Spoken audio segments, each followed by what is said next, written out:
بسم الله الرحمن الرحیم. انشالله که جور و صحتمند باشین. درس از دروس اساسات اکسری صدر است و امشب هم بخشای مهم را به بحث میگیریم.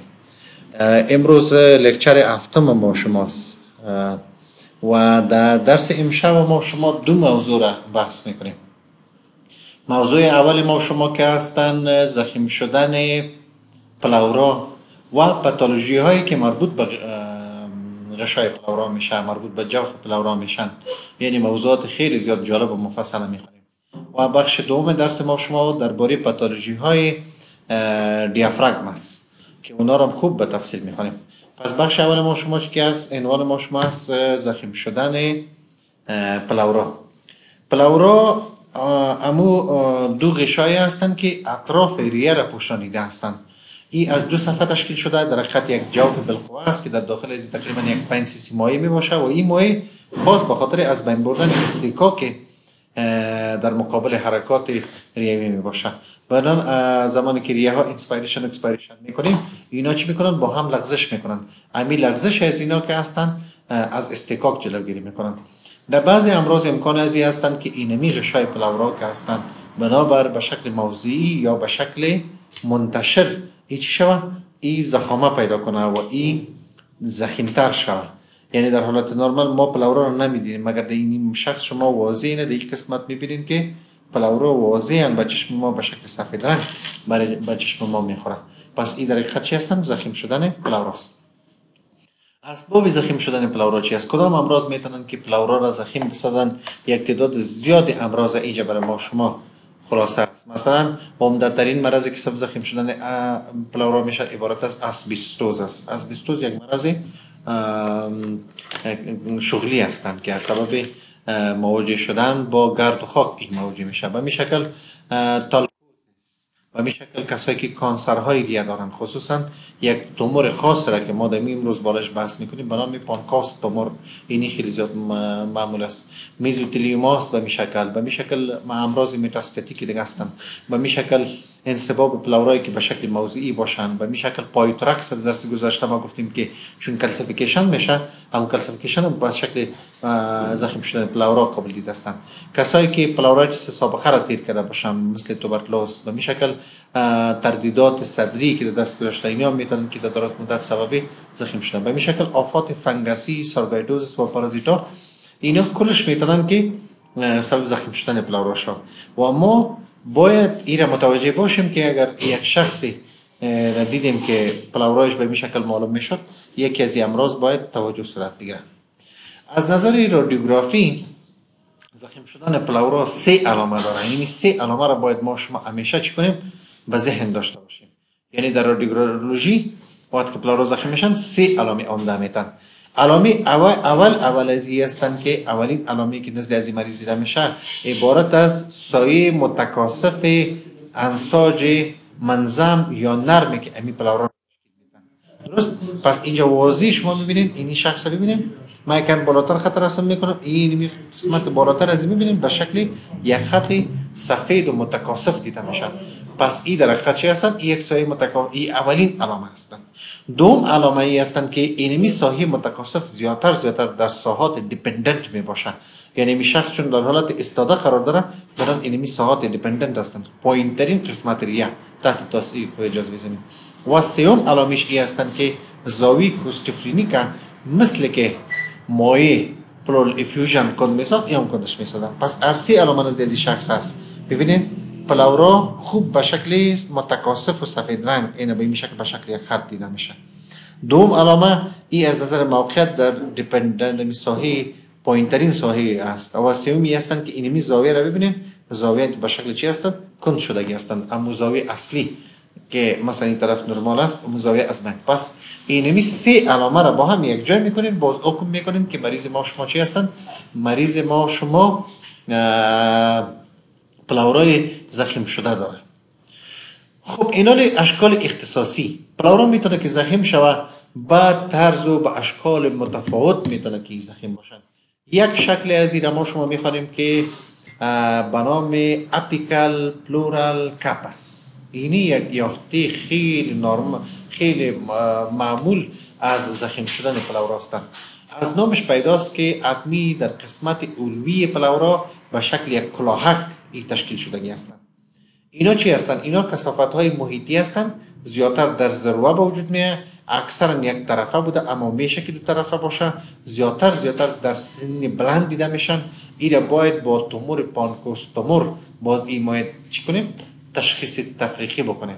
پانکوستومور جمع اینمی کلسیفیکیشن اردوش در طرف ذروه طرف چپ می باشه. اینمی شخص که هستن پانکوستومور دارن، یعنی این قسمت ببینین یک سفیدی طرف چپ دارن. ما در قانون ایکس ری درس گذشته یادتان است، در درس های اولی یاد ما بود که ما میگفتیم که دو طرف دیگه را با هم مقایسه کنیم. وقتی که شما اینمی ایکس ری رو گرفتید دو طرف با هم مقایسه میکنید، متوجه میشین که در طرف چپ در این قسمت مکمل اوپاسیتی است، سفیدی است.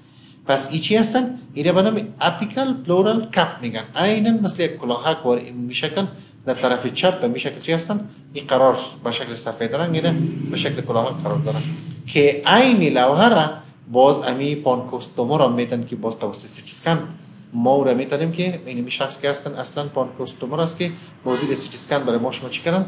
تشخیص کردن. سبب تشخیص ازی دقیق ازی شد. دیگه شکل دومش است که عمده ترین علت، اولین ترین علت زخم شدن پلورا رو ما گفتیم مرتبط با اسبستوز است. اسبستوز میتونه که سبب زخم شدن شود، مگر زخم شدن ازی باز نسبتاً متفاوت تر هستند. این قسم هستن صفحاتی از نسج منظم تشکل میکنن که زیادتر از پلورای جداری منشأ میگیرن.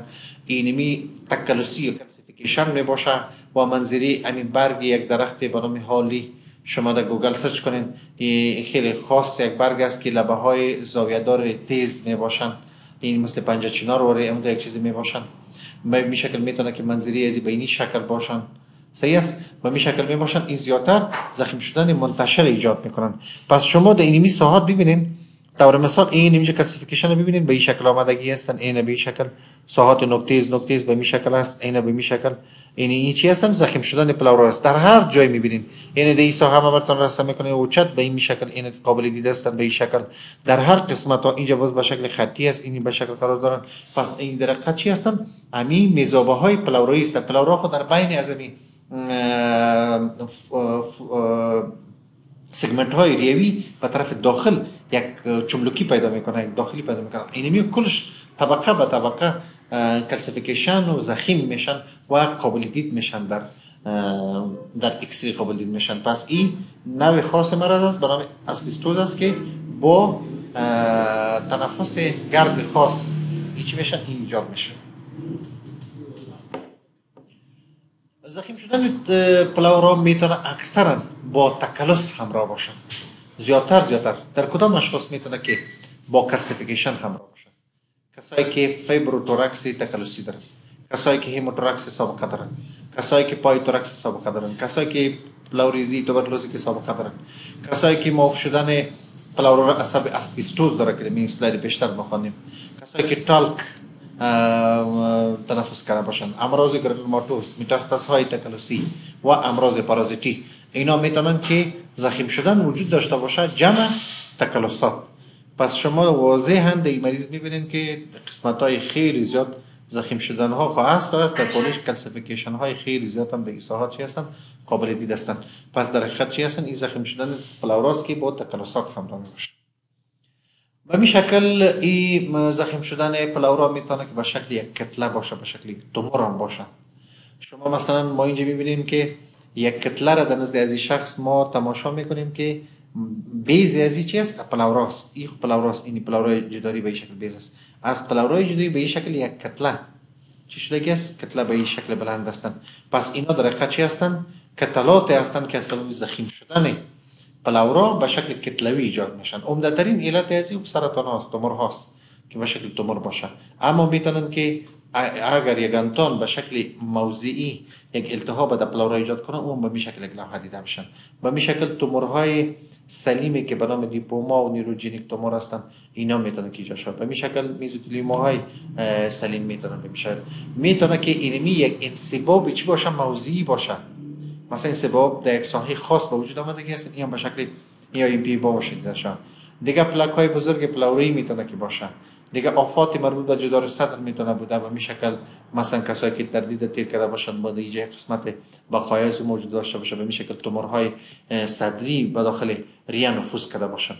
پس اینا هم یک شکلی از زخم شدن پلوراست که بیخی به شکل کتلات معلوم میشن و به شکل جامد معلوم میشن. در مثال در این تصویر یک انتان بوده در این ساحه و این انتان سبب تراکم مایع شده، بنان این پلورای ایشوی به طرف داخل به شکل نفوذ کرده به شکل پس، چون در قسمت اتمی بالا پایین بند بوده نفوذ نداشته، بنان این به شکل یک تومور برای ما شما چی میشن نمایان میشن. به همین شکل تومورهایی داریم که بیز از یا خیلی زیاد وسیع میتونند بوده، یعنی در این حالت که ما اینجا داریم سطح ازی خردتر باشه میتونه که یک سطح خیلی زیاد وسیع از این ساحه تا به این ساحه داشته باشه. باز این کتله برخلاف از این کتله مثل تومور ولی به این شکل اگر نمایان شود، اگر این شکل نمایان شود این ما کدام اسباب بوده میتونه که میزوتلیوما باشه، میتونه که بینن اسپندل تومور باشه، میتونه که بازم این سبب لوکالیتد باشه، فایبروتوراکس باشه، به می شکل تردید سابقه کسی کار خوردگی است، در این ساحه هماتوم تشکیل کردگی هستند. هماتوم هم باز بعدا تازه که وقت باشه به رنگ سیاه رنگ است، وقتی که با گذشت زمان او به رنگ سفید مایع که تشکل میکنه به شکل سفید رنگ معلوم میشن. به می شکل تومورهای دیگه هستند، پلک های بزرگ زخم شدن، به می شکل تومورهای فیبروزی هستند، به می شکل اینا چی هستند؟ به می شکل باز کتلاتی که باز بیزش خیلی زیاد وسیع باشه، پس اینا به می شکل نمایان میشن. این در حقیقت چی هستن؟ پلورای شیوی جداری با هم جدا شدگی هستن و شکل یک تومور یا یک کتله را ایجاد کردگی هستن. خب از این جمله خود تومور فیبروزی موضعی که یعنی در حقیقت میزوتلیوما هستن، اینا میتونن که زیاد اسباب چی تشکیل بدن، اسباب امی زخم شدن پلورا یا ایجاد کتلات موضعی را ایجاد کنن. اینمی معمولترین لیژن های هستند که زیادتر در سن متوسط دیده میشن یا اکثرا سلیم هستند، فقط 10% میتونن که خبیث باشن. این کتلاتی که تشکیل میشن این زیادتر چی میباشن؟ سلیم میباشه که نمایان میشه، بخاطر که خبیث حتمی متاستاز میته و مریض زود. این لیژن ها با اسبستوز هیچ ارتباط نداره، این میتونه که به شکل یک لیژن واحد کتلوی دیده شود که با زاویه چی باشه؟ منفرجه در جدار تشکیل میدن. دیگه این کنارها داشته میباشن و میتونه که با یک مریضی به نام هایپرتروفیک اوستیوآرتروپاتی همراه باشن. این زیادتر میزوتلیومای سلیم که هستن به شکل کتلات دیده میشن، این اکثرا در این اشخاص چی هستن؟ قابل دیده هستن. و در ایکس ری باز هم ما شما میبینیم که یعنی پلورای این قسمت که از زخیم است، زاویه کند است و در دپندنت ساحه ریه این با او کتله چی هستن؟ همراه هستن. به می شکل یک ایکس ری دیگه ما شما داریم. در ایکس ری ما متوجه میشیم که وقتی دو طرف با هم مقایسه میکنیم اینی قسمت مکمل جدار صدر است، این تا اینی قسمت باید امین است چیدیه دوام میداشت، مگر اینجا ما یک کتله کاملا سفید رنگ میبینیم که با یک بیز خیلی زیاد وسیع است، به می شکل یک بیز خیلی زیاد وسیع داره. پس این امکان داره به یکی از امراضی که پیشتر ما شما خواندیم به یکی از این امراض چی کنن؟ دلالت بکنن. یا امکان داره اگر مریض ما تاریخچه کارد خوردگی داشته باشه، این در چی باشه؟ یک هماتوم باشه که با گذشت زمان رنگ سفید بر خود. پس اینا بودن آفات مربوط به زخم شدن دیافراگم و تشخیص کتلات در ایکس ری که مهمترین پوینتشون بود که میتونه اگر کتله باشه کتله خب به شکل واضح تشخیص میشن، فقط شما زخم شدن دیافراگم اگر به شکل موضعی باشن که موسی کریتریا داشت او را همیشه به ذهن داشته باشید. و در ایکس ری همیشه قانونی هستن چون معاینه ابتدایی و ارزان است. اگر به یکی از این چیزها شما مشکوک میشین باز باید معاینات پیشرفته تر بدین، مثلا سی تی اسکن میدین یا سی تی اسکن ویت کانتراست میدین یا معاینات اولتراساوند میدین به می شکل یا معاینات داپلر میدین تا تشخیص تفریقی بین کتلات شوند. خب مهمی هستن که شما در مرحله اول تشخیص کنید بعد از اون معاینات قیمتی تر برش بدید. دوم موضوع ما شما که هستن آفات مربوط بر دیافراگم است. دیافراگم کل ما شما میفهمیم که یک عضله اسکلتی هستن. خود صدر که است به این شکل، صدر که است قسمت علویش که است به این شکل اینلت داره به این شکل که راس و امی سیستم عصبی ما شما منشأ میگیره و به این شکل کاستی ها دو طرف قرار دارن به این شکل رب کیج تشکیل میتن. امی قسمت پایینش که هستن امی قسم به این شکل چی قرار داره؟ حجاب حاجز قرار داره و این حجاب حاجز ما به دو نصف راست و چپ تقسیم میکنیم، بخاطر که این قسمت مدستینوم قرار داره و در این ساحات که هستن چون سوراخ برای عبور وینا و انفیریورس، یک سوراخ برای عبور اورتا و یک سوراخ برای عبور هم چی داریم، میری داریم. پس امی ساحات تثبیتی، اینمی ساحات تثبیتی هستن، این ساحات هم دو بغل تثبیت هستن. پس اینمی چی هستن؟ حجاب حاجز هستن که عضله اسکلتی هستن که توسط سیستم عصبی ما شما کنترل میشن و ای در انسپایریشن و اکسپایریشن رول داره. وقتی که ما انسپایریشن میکنیم اینمی حجاب حاجز به طرف پایین خود کش میکنه، اینجا فشار منفی را بیشتر میسازه، بنان هوا از طریق سیستم تنفسی به این شکل داخل ریه میشن و وقتی که مرحله اکسپایریشن میشه این حجاب حاجز پس به طرف بالا حرکت میکنن، فشار داخل ریه را مثبت میسازه، بنان هوایی که داخل شده این پس بیرون میشه. اینال آفات متعددی میتونن که اینمی حجاب حاجزه که یک چی هستن، یک سطح جدایی را بین صدر و بطن ایجاد کردگی هستن. پس این میتونن که با آفات متعدد این مواجه شن. خب اینال آفاتی که دیافراگم مصاب میسازه حالات مختلف هستن. مثلا یک آفت را ما شما داریم چی است؟ ایونتریشن. یکی ما هرنیا داریم، یک ایونتریشن داریم. ایونتریشن چی را میگه؟ اما تو یک حالت را میگه که حجاب حاجز به شکل موضعی از سبب ضعیف بودن عضله. ببینید حجاب حاجز در اینجا خیلی نرمال است، این طرف هم است، این خیلی نرمال است به این شکل. مگه اینجا که است در این قسمت حجاب حاجز یک ضعیفی داره، از سبب از این ضعیف بودنش هست که احشای بطنی این حجاب حاجز به طرف ریه تیله کردگی هستن. اینجا ببینید. پس این حجاب حاجز به طرف صدر داخل شدگی است و سبب شدگی است که احشای بطنی خدا به صدر داخل بسازه. این میره به نام اصطلاحی به نام ایونتریشن میگن. این چی هستن؟ عدم موجودیت قسمت عضله دیافراگم است و تعویض آن توسط طبقه انساج منظم یا انساج سست هستند که این چون ضعیف هستند پس احشای بطنی فشار داخل بطن خود بیشتر است، مثبت است. فشار داخل صدر که است منفی می باشه، این مثبت می باشند. پس اگر این حجاب حاجز ضعیفی پیدا کنه این همیشه حجاب حاجز به طرف بالا تیله شده می باشه.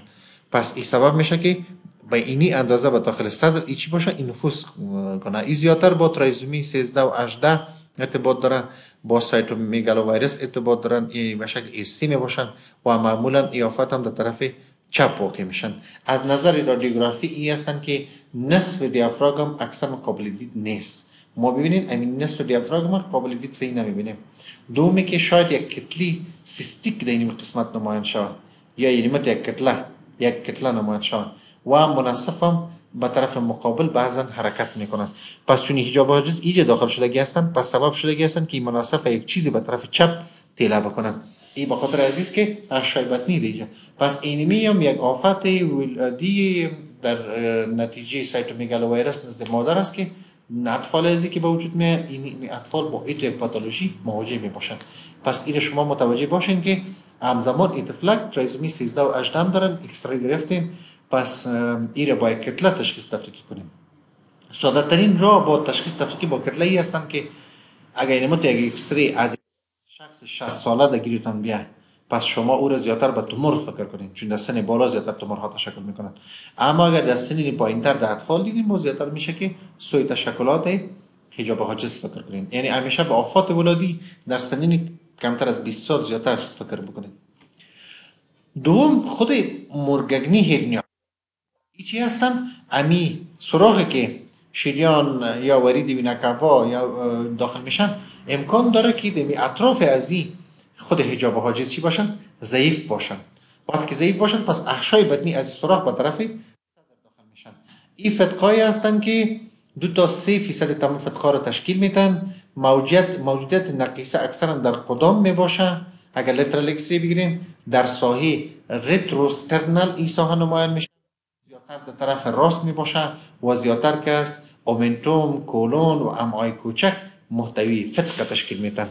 پس اینجا خوب متوجه باشین، اینجا حجاب حاجز طرف چپ ما و شما در موقعیت صحیح است اینجا و در این ساحه که است اینمی ساحه یک دانه ساحه فتقه خیلی وسیع است که از این ساحه فتقه که هستن احشای بطنی رو ببینین با شمول کبد کبد تا این ساحه خود بلند ساختگی هستن و اینی ساحات رو هم که میبینین، اینی ساحاتی که سیارنگ معلوم میشن، اینا در حقیقت چی هستن؟ اومنتوم است. در این ساحه لوپ های مایع رو شما میبینین به این شکل که کلش از طریق از فتق مستقیما به داخل صدر داخل شدگی هستن و حجاب حاجز طرف راست بخی نامعلوم است به طرف بالا و این هم که هستن نسج کبدی جمع لوپ های مایع. یعنی میبینیم که تا قسمت های خیلی بالا آمدگی هستن. پس این هم یک شکلی از فتق بزرگ دیافراگم هستن که 2 تا 3% تمام فتقه را تشکیل میدن، زیادتر به طرف راست میباشن. به می شکل فتق مرگاگنی میتونه که با تردیدات، با جهد و با چاقی هم مترافق باشن. کسایی که چاقی بطنی دارن، چاقی بطنی که فشار داخل بطنی به حد زیاد میشه که امی اطراف امی شریان وریدی که به طرف بطن داخل شده اینجا عضله چی هستن؟ نسبتا ضعیفتر هستن. پس فشار احشای بطنی به حد زیاد شده که از این بغل از این شریان ورید مستقیما این خود به داخل صدر برسازن. پس در این شخص هم شما ببینید که این شکل فتق کردگی هستن و حتی لوب های محیط تا این قسمت ها چی هستن؟ این بالا آمدگی هستن به شکل.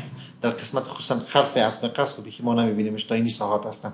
پس اینمی کلش محتوی مایع هستن که از طریق چی هستن؟ نزدیک به زاویه کاردیوفرنیک دیده میشن و این باید با این چیزا هم تشخیص تفریقیشان، با تومورها و با سیست‌ها باید تشخیص تفریقیشان.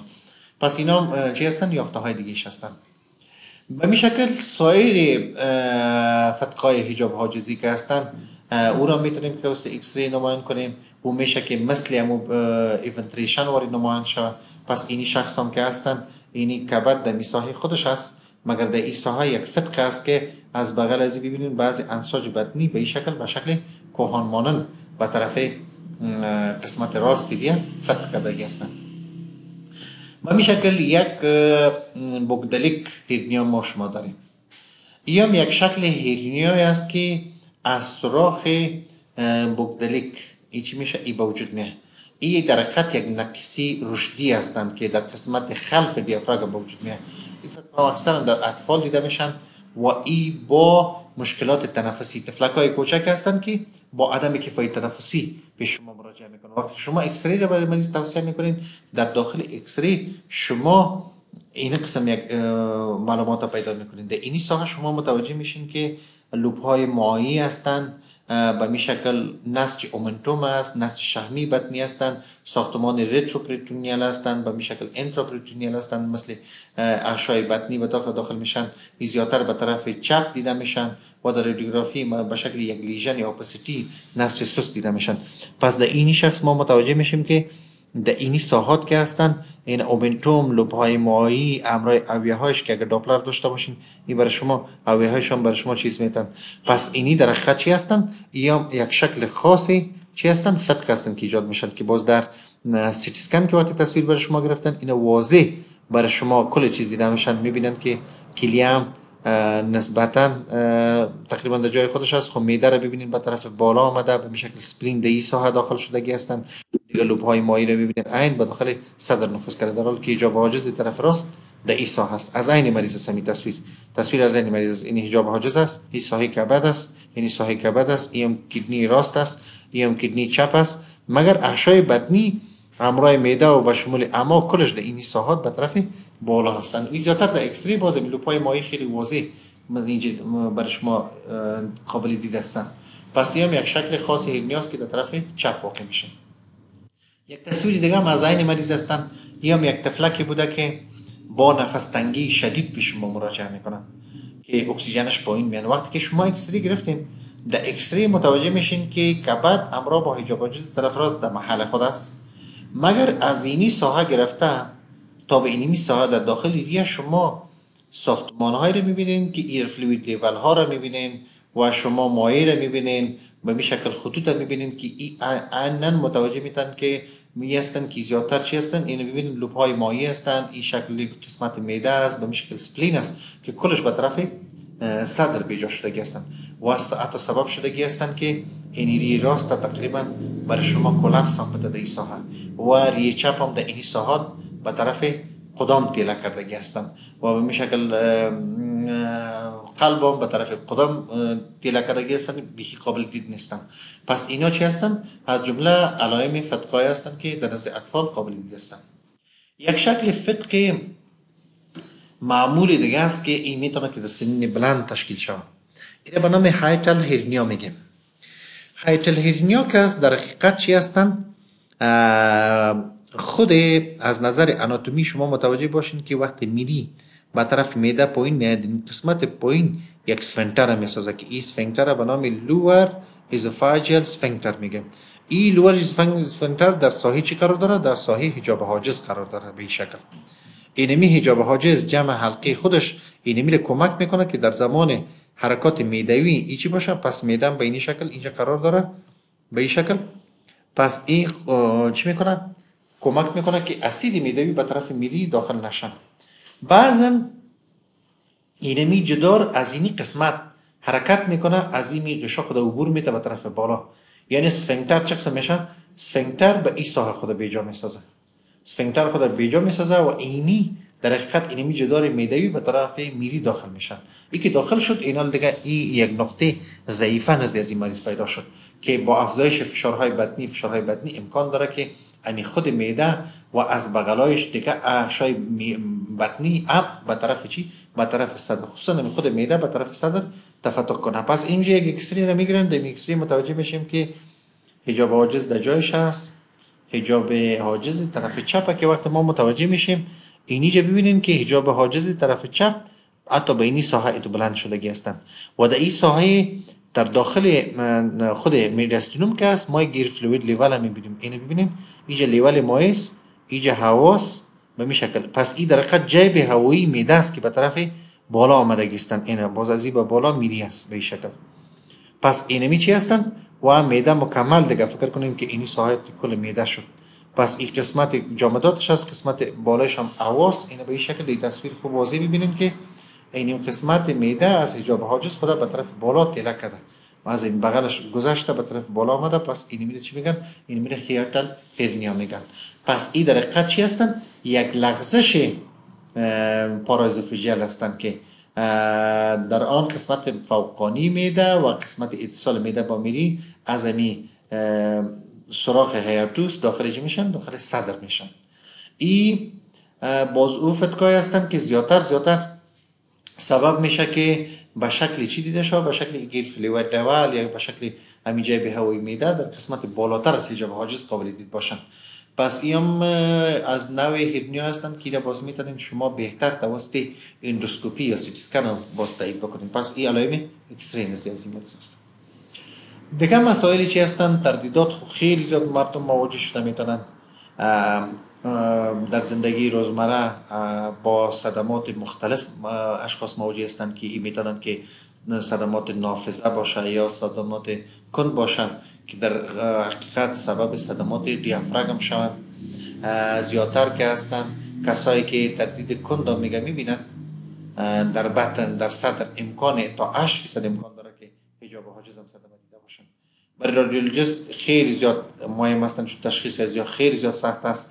در اکثریت آلات که هستن رادیوگرافی صدر شاید کفایت نکنه، باز ایم‌آرآی سی تی اسکن برای مریض توصیه شد.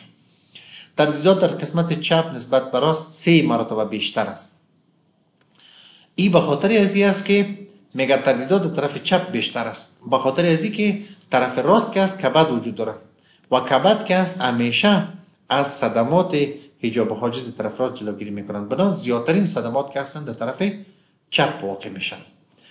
پس تمزق ها که هستن امکان داره که از 10 سانتی متر بیشتر باشه، زیادتر ساحه خلفی وحشی دیافراگم را در بر گرفته باشن. این میتونه که این ضعیفترین نقطه دیافراگم است که کسی اگر در بطن یک ضربه کند میبینه همون زیادترین نقطه ای که فشار وارد میشه اینمی ساحه هستن. با خاطر از اینکه این از نظر ولادی اینمی ساحه چی میشن در کل اشخاص در کل مردم که هستن اینا چی میباشن؟ ضعیفه میباشن. پس صدمات کند اگه واقع میشه زیادتر متوجه اینمی ساحه خلفی وحشی بین اتصالات قطنی و بین ضلعی شما متوجه باشین. اما صدمات نافذه که از او خود جای نمیشناسه میتونه که در هر ساحه باشه مگر به شکل ساعت کوچک باشن. اکثر یعنی امکان داره که اینا نادیدم گرفتن، شاید خیلی کم باشه، کدام مشکلی ایجاد نکنن. این اکثرا با کسرها، تردیدات حشوی، با تردیدات کلیوی کبدی، با نوموترکس و با هیموترکس و کسرهای زولی هم همراه بودن میتونن. یعنی همزمان در کسرهای نافذه اینی چیزا، تردیدات نافذه اینی چیزا نزد مریض موجود میباشه.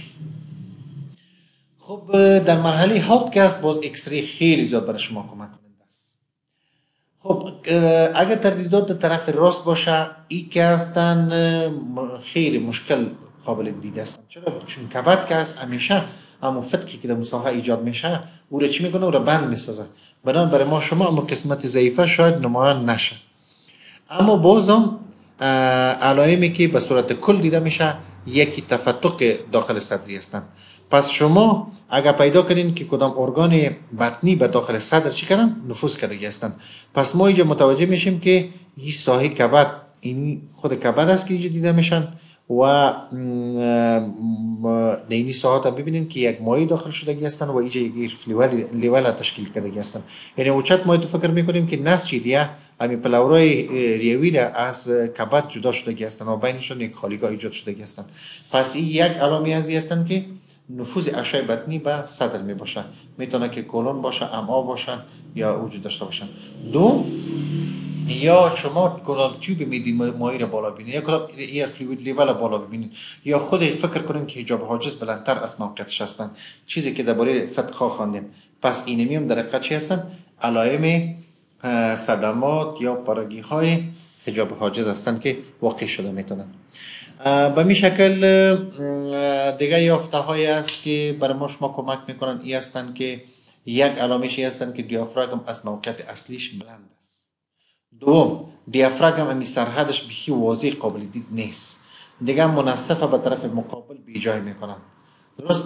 و همزمان میتونن که پلاورال افیوژن هم باشه، علائم پارگی ها نزد مریض وجود داشته باشن، یا کلپس ریوی باشه، یا فلج عصبی، یعنی کلش نزد مریض موجود باشن. پس ما در این طرف امی علامه رو میبینیم. حجاب حاجز طرف چپ در موقعیت خودش است، مگر حجاب حاجز طرف راست این ساحه دیگه نیست. پس این ببینید خیلی بالا آمده. یک دوم، این دیگه ساحه ما یک مایع را میبینیم که شاید یک فری فلوید باشه یا شاید کدام احشای بطنی باشه که به این طرف داخل شدگی هستند. و سوم علامه هستند که میدیاستینوم از جای به طرف بی جای کرده، چون اینجا جایش اشغال کرد، این طرف مقابل دیله میکنن. پس اینا در خط علائم چی هستند؟ علائم تردیدات هستند که با گرفتن تاریخچه تردیدات اینا با شما چی میکنن؟ تشخیص میکنن. یک شخص دیگه است، یک اکسری گرفته شد، در اینجا ما دیدیم که تفتق معده متوسط به داخل قسمت چپ دیدیم بعد از یک تصادم ترافیکی ایجاد شده. پس وقتی که ما متوجه میشیم میبینیم که حجاب حاجز طرف راست با کبد در این موقعیت است، مگر حجاب حاجز طرف چپ اینو ببینید تقریبا در این قسمت ها چی هستن؟ به این شکل بیجا شدگی هستن و این در حقیقت چی هستن؟ این ستومک است. اگرچه در اکسری ما فقط یک کتله را دیدیم که خیلی بالا به طرف صدر داخل شدگی هستن، اما وقتی که سیتی اسکن به این مریض توصیه کردیم ما متوجه شدیم که در مساحه ریوی که هستن طرف چپ اون خود معده قرار داره، چون مریض با سوپاین استراحت است. پس اینجا میبینیم که اینی ایر فلوید لیول ساخت، اینجا غذایی است که در معده قرار داره و این هوایی است که قرار داره. پس این در کف تفتق مکمل معده را به داخل ریه چپ نشان میده که حتی ریه چپ ببینید این قسمتش مکمل زیر فشار کلاپس قرار کردگی هستند. پس این بعد از صدمه ترافیکی بوده که حجاب حاجز طرف چپ پارگی پیدا کرده و احشای بطنی به طرف صدر داخل شده هستند. خب اصلی موضوعی هستند که در تشخیص تفریقی شما کدام چیزا را فکر کنید. اگر شما کدام وقت پیدا کنید که یک طرفه حجاب حاجز، شما دو طرفه با هم مقایسه کنید، یک طرفه پیدا کنید که حجاب حاجز یک طرف در موقعیت اصلیش نیست، بالاتر قسمت اصلیش نیست، پس این میتونه که اسباب بالاتر از دیافراگم باشه، این میتونه که اسباب پایینتر از دیافراگم باشه. شاید آفت در بالای دیافراگم باشه که حجاب حاجز بالا کش کرده، یا در پایین باشه که به طرف بالا تیله کرده. کدام آفات خود جوف صدر است که میتونه که حجاب حاجز یک طرف را بالا بره؟ او زیادتر کلاپس های ریوی هستند، فلج عصب فرینیک هستند، ریه های هایپوپلاستیک هستند، ترومبو امبولیزم هستند، پلاوریزی هستند، دیگه اسباب خود دیافراگم هستند، ایونتریشن که امروز خواندیم تردید خواندیم، اینا کلش اسباب بالاتر از دیافراگم است که از بالا میتونه که یافت باشند. دیگه اسباب پایینتر از دیافراگم کسایی که میدیشان از گازات خیلی زیاد پر می باشند، کسایی که کتله آبسی وجود داشته باشه، آبسی کبدی باشند، سکالیوسیس یعنی کج شدن چی داشته باشند، همین مورای کمر داشته باشند، یا وضعیت لچل دوکوپیدوس با بغل چپ مریض استراحت باشند. اینمی چیزها که هستن سبب میشه که احشای یک طرفه بالاتر باشه. یعنی کل از این چیزها رو شما در نظر گرفته باز بعد از او تشخیص بدین. اگر مریضی لترال دیکوپیتوس باشه باز او یافته نرمال است، او دیگه پاتولوژی نیست. اگر دو طرفه دیافراگم بالا باشه این باز نسبتا مشکل تر است. شاید شما فکر کنید که از نظر تکنیکی اکسری صحیح نباشه. آفاتی که بالاتر از دیافراگم است شاید کلاپس دو طرفه یا فیبروز دو طرفه باشه که هر دو طرف ایجاب بالا کنه. اگر اسباب پایینتر باشه شاید حمل باشه، اسایتس باشه، نوموپریتونیوم باشه، هپاتوس پلینومگالی باشه، یا کدام توموری بزرگ باشه، یا انسداد مایی باشه، یا جراحی بطنی باشه. اسباب دیافراگماتیک میتونه که فلج دو طرفه باشه. کسایی که مشکلات تنفسی دارن یا چاق هستن پس اینمی از جمله اسباب بلند بودن دو طرفه دیافراگم هستن. یعنی اگه اکسری پیش شما آمد و شما دو طرفه بالا پیدا کنین اینمی چیزا رو فکر کنین، یک تاریخچه بگیرین خود مریض ببینین که آیا کدام یکی از یا بوده میتونه. تشکر از توجهتان. اگر کدام سوالی در ذهنتان باشه میتونین که بپرسین.